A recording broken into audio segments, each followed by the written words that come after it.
My travels over land were fraught with strife, and wearied as I was for lack of sleep, along the way I looked back on my life, that longer journey, and began to weep. It seemed that all I saw were miles lost, and hours squandered searching for the path that ne'er appeared. It seemed to me the cost of every step was dearer than the last. This life walk had left blisters on my soul, shod though it was in faith and hope and love, for over time it seems was worn a hole in these strong guards when life's long path grew rough. Thus, ragged as I was and lost in thought, I lost my way. Through wandering in the past, the present faded, and I soon forgot that though the past is large, the future's vast.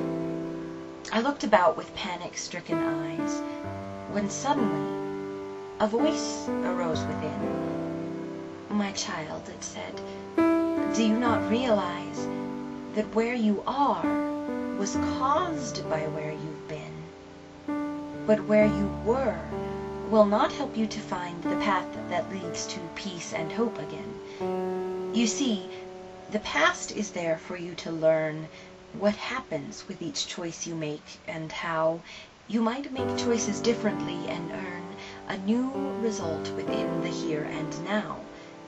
However, you cannot relive a day on which the sun has set, and if you try to gaze on what's behind, you lose the way that leads ahead. Don't change the how for why. For why is only able to reflect.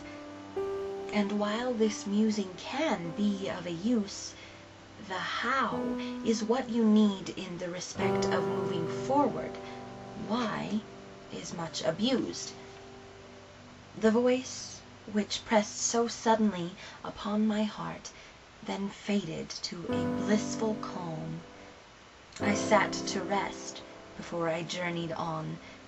This new insight became a soothing balm to tired mental limbs, and long-felt pain within my broken heart began to ebb. The struggles past no longer seemed in vain. My mind no longer caught in memory's web. At last I rose, and with a steady stride retraced my steps to where I'd lost my way, and with great care I gratefully applied the wisdom that had come to me that day.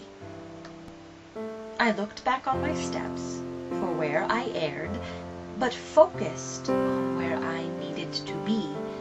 I didn't let myself become ensnared on why I'd gone astray, but tried to see exactly how my actions now would lead me back to where the path continued on. And to this day, I'm glad I learned to heed that voice which spoke when all my hope was gone. My journey has not lessened in its rough and tiring pace. I have not reached the end, but I have learned the past is not enough. The pleasure lies in what's around each bend.